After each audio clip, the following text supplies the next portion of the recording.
now, Jethro, tell us exactly what happened with Miss Drysdale. Well, I come around the side of the house, and I see this here lady fighting with a furry-looking varmint. Turned out it was Miss Drysdale. No, Uncle Jed, it was a fox. The lady was Miss Drysdale.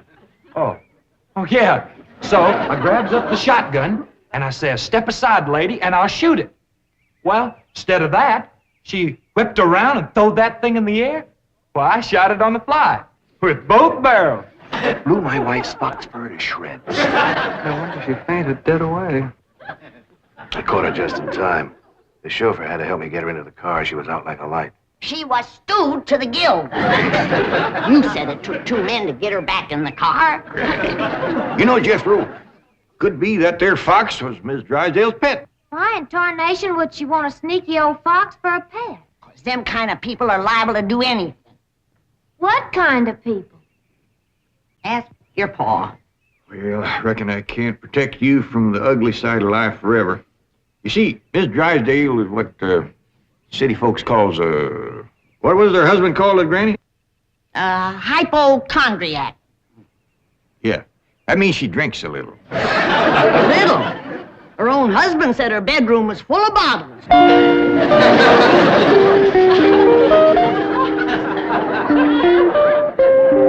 The doctor says she'll sleep for several hours. He gave her a sedative. What about Claude? Oh, she insisted that he have a sedative, too. Poor dog, he's probably the first canine hypochondriac. Well, let's be thankful for one thing, Mr. Drysdale. What's that? The tree outside the window. It completely obscures her view of the Clampett estate. Yes. And if that tree should ever lose its leaves and she gets one look at those hillbillies... It shall not happen. The Clampetts have agreed to accompany me to Palm Springs. Fine, fine. Now, you keep them there until I get Margaret back to Boston. Can do and will do. Maybe it's for the best that you know about that poor woman next door, Ellie. Now you can pitch in and help us get her cured. Yep. I'll need you to help find the makings from a sobering up mash. That's what I'll give her first. But Miss Jane said she was taking us to Palm Springs.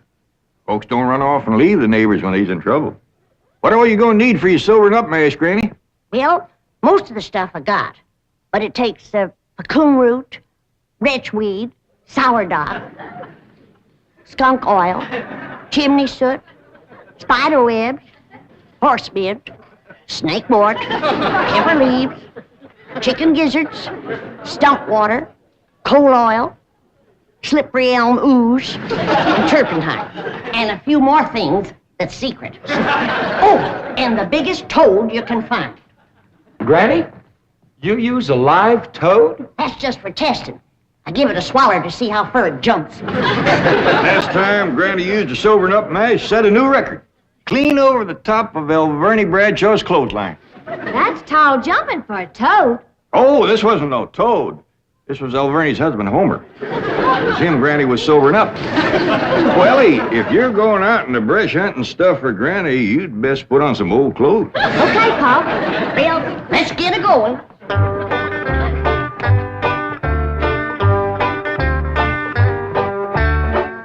Oh, I pert near forgot.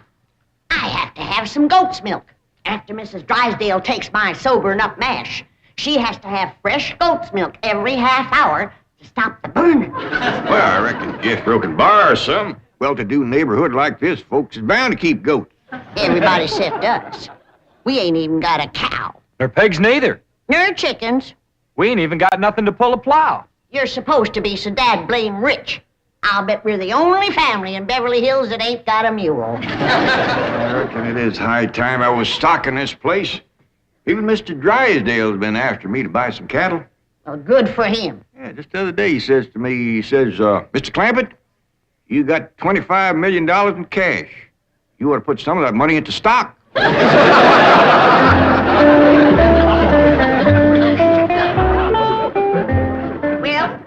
we better get busy now if we're going to find... There goes that music again. Jethro, did you ever find out where that's coming from? No, sir, I didn't. Every time I went to looking for it, somebody always come to the door. This time I'm gonna find it for sure. Yeah, good hunting. Me and Granny will be figuring out what stock to buy.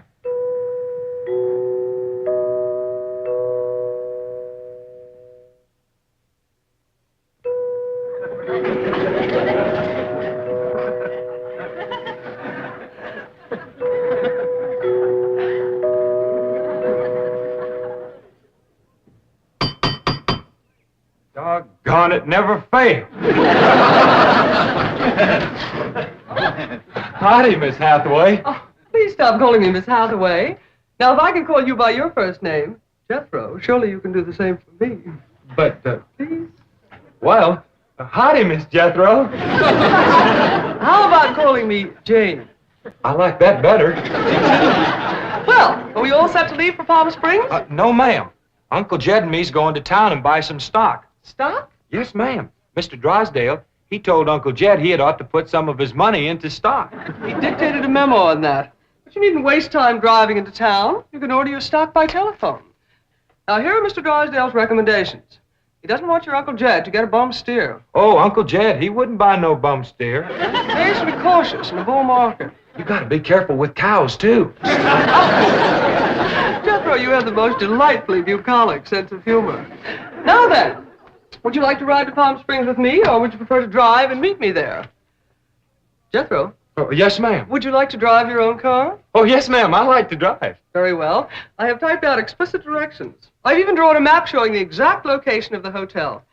They have a lovely pool, and Jethro, Oh, yes, ma'am. I'm taking a bikini to Palm Springs. Is that faster than a train?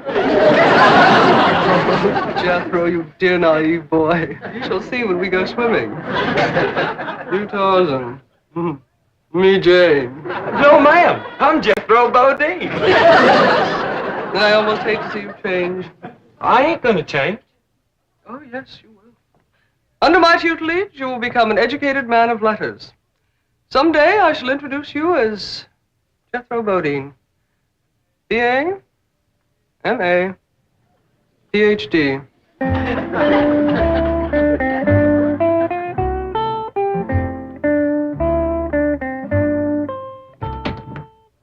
Awful smart woman, but that ain't the way you spell Bodine.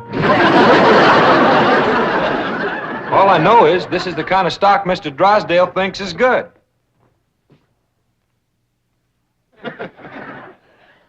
What does that say? IBM. What's that spell? IBM? What's an IBM? I don't know. Next it's got, Us's. Us? Well, that's what's wrote there. USS. That makes sense. Maybe it ain't Mr. Drysdale's fault. Just between you and me, that Miss Hathaway can't spell for sour grape. I don't need this list nohow. Me and Granny's already figured out what we want. That's right. A pair of goats, 3 pigs, 4 cows, a bull, a mule, and a dozen chickens. Reckon we can get all that on the truck? Don't have to. Miss Hathaway says just call on the telephone and they bring 'em out. Oh, now, ain't that nice? Hello? Jed, I watched that banker feller. You have to stick your finger in them holes and spin her a while. All right.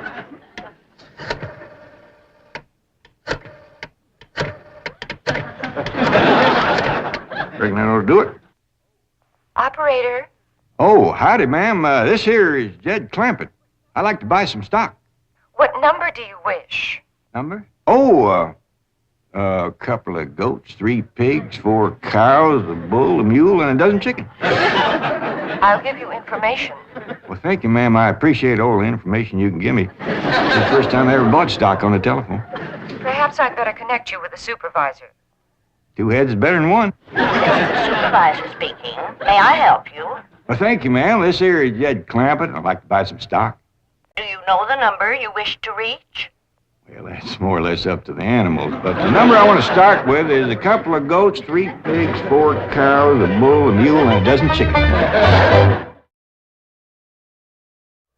This sure is a dandy pen, Jethro. As soon as Ellie gets back from the Drysdale, she can milk this here goat.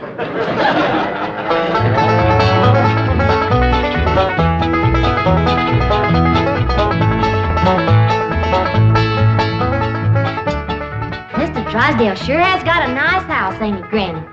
Yep. Nice house, nice car, nice job. But the evil of drink has sure laid a heavy hand on his heart. Never forget, Ellie, drinking is a curse. But you take a drink now and then, Granny. Never more than a thimbleful.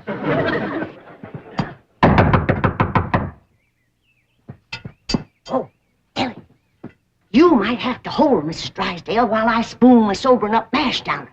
I'll throw a double scissors and an arm lock on her. Just so you don't cut off her wind if she can't breathe. Howdy. We've come to see Miss Drysdale. I'm sorry, madam, but Mrs. Drysdale cannot be disturbed. Are you her kin?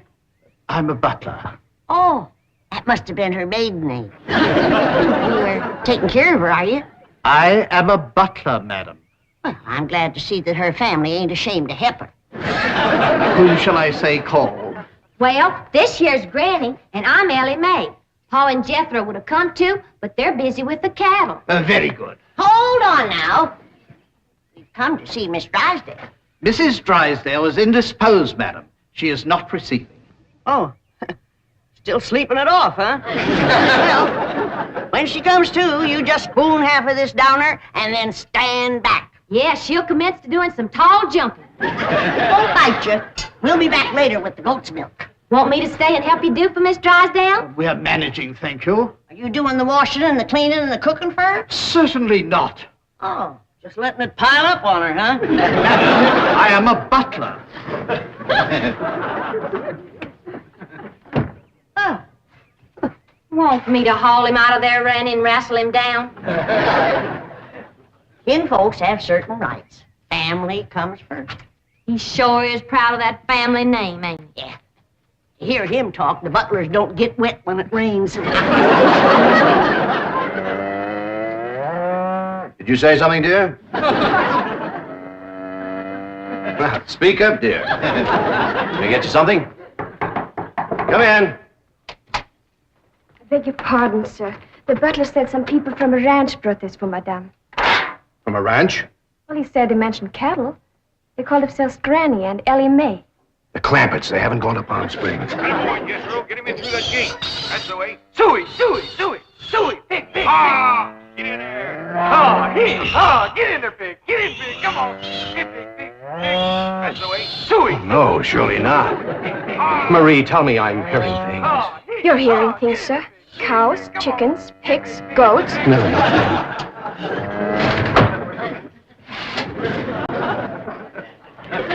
Anything I can do, sir? Pray, Marie. Pray.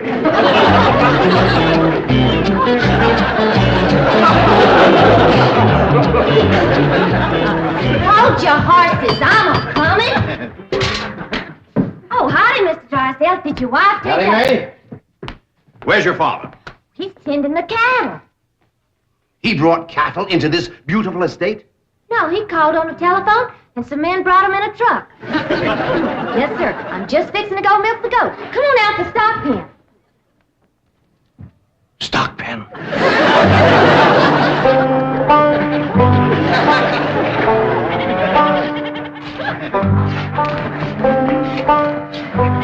Yes, sir, Mr. Drysdale. I finally took your advice and put some of my money into stock. How's that goat milk, Ellie? Just fine, Pa. He sure is a dandy pen, Mr. Drysdale. Yeah, good stout fence around outside. Of course, that one across the middle ain't so much. Bulls already jumped it twice, and it ain't even mating season.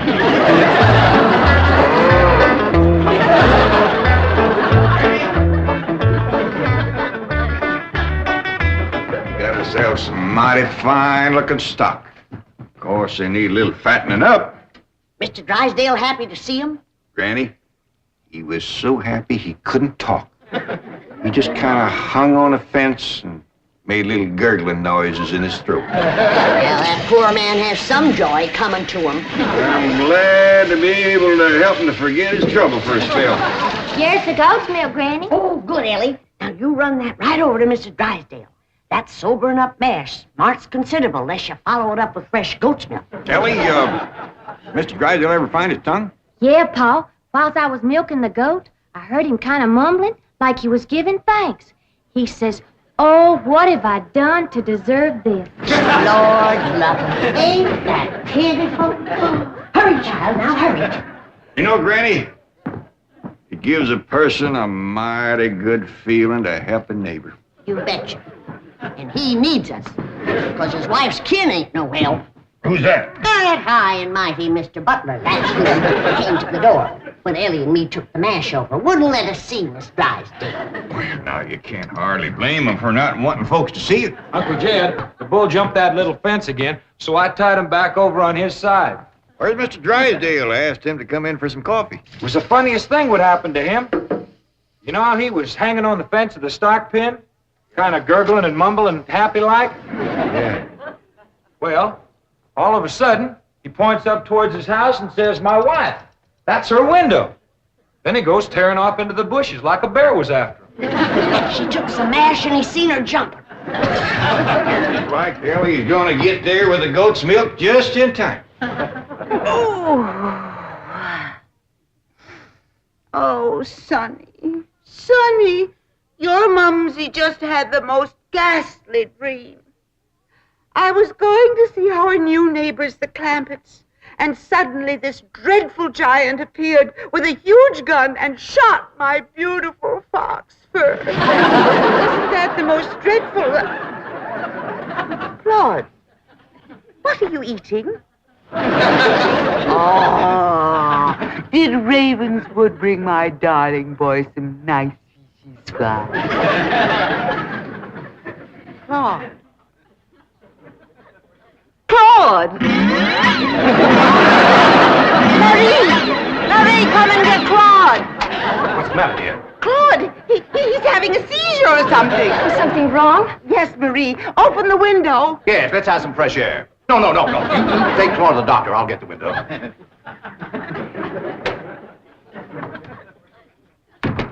Well, darling, how do you feel? Dreadful. My nerves are shattered. Open the window, dear. Well, it might not be good for you, Margaret. Oh, don't be silly, Milburn. I need oxygen. Besides, I adore the fragrance of that jasmine that grows on the fence of that tennis court next door. Now, open the window. All right, dear, but first I have a surprise. Surprise. Don't move. I'll be right back. Granny, that there butler fella wouldn't let me through that door again. And he wouldn't take this milk, neither. Why not? He said he wouldn't touch nothing more from us without it was sterilized. What's sterilized? Oh, we had that in school once. That means soaked in alcohol. Alcohol? Appears to me like Mr. Drysdale's got two drinkers on his hand. Mrs. Drysdale must be in terrible shape. Fighting mean. Scratching and clawing people and everything. How do you know? I heard her yelling and screaming clean from upstairs. She says, "Marie, come and get Claude." Sure enough, pretty soon, this poor girl come a-running down yelling, "Take me to the doctor. I got Claude." Family or no family, that woman needs help, and by thunder, she's gonna get it.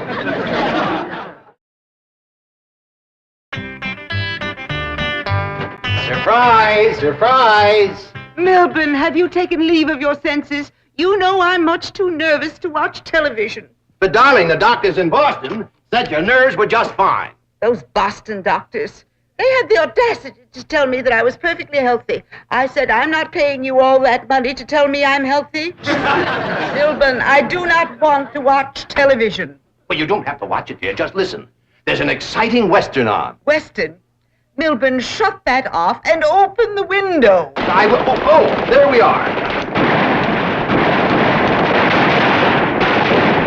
Milburn, are you going to open the window or am I? I am, dear.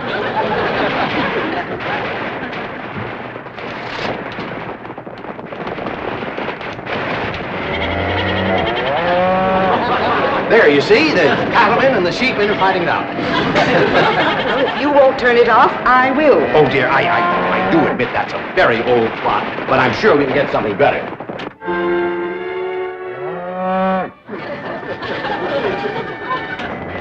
That medical program, go back to that. Well, don't you think that's a bit depressing?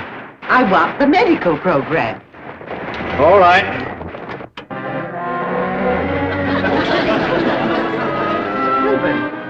I still hear the cattle and the goats. Yes, you see, this is the latest thing in television program. A medical western. Medical Western. Yes, I think it's called Sagebrush Surgeon. That's the window he pointed to right there.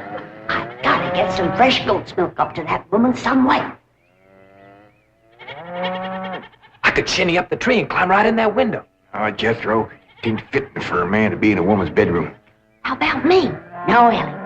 You're too young to handle somebody wrestling in the grip of old John Barleycorn. I gotta get up there and have a goat handy to milk ever so often. I think I got it figured out, Granny. I'll get a rope, throw it over that limb, hoist you up to the window.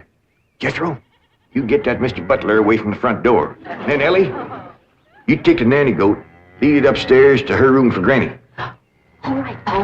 But that little goat ain't gonna do nothing unless it's got that little chicken sitting on his back. That's all right. Raw egg ain't gonna do Mrs. Drysdale a bit of harm.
Margaret, what are you doing? Packing.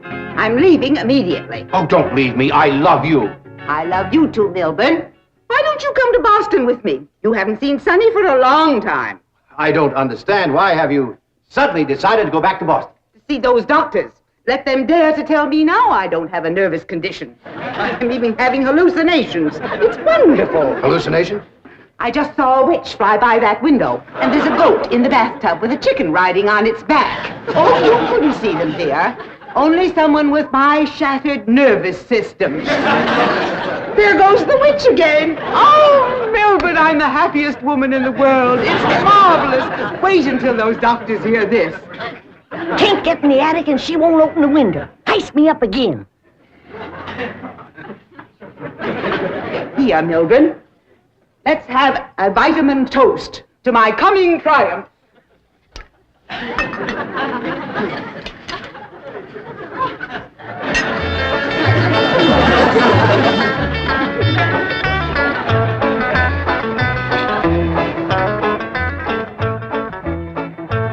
It's too late, Jed. What do you mean, Granny? We didn't get to her in time.